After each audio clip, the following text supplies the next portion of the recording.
មនុស្សកើតឆ្នាំកុរឆ្នាំកុរធាតុទឹកពងទេវតាស្រីមនុស្សប្រុសស្រីដែលកើតឆ្នាំនេះទំនាយទាយថាជាមនុស្សមានភ័ព្វវាសនាសំណាងល្អបើប្រុសរកស៊ីជួញដូរល្អប្រសើរធ្វើការបានជាអ្នកធំតែមានចិត្តទម្រុនក្នុងការងារបន្តិចចូលចិត្តឈឺស្អាតក្នុងរឿងអ្នកដទៃ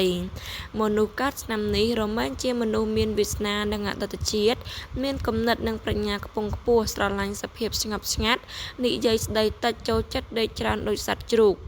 ចិត្តធ្ងន់បើមានក្រែវក្រោធកើតឡើងហើយនឹងចងគំនុំជាប់ក្នុងដួងចិត្តជាមនុស្សចូលចិត្តគិតច្រើនមាននិស្ស័យនឹងថឹងមិនតតឹងទទាមានមិត្តភ័ក្តិច្រើនធ្វើការងារច្រើនបានជាមេគេ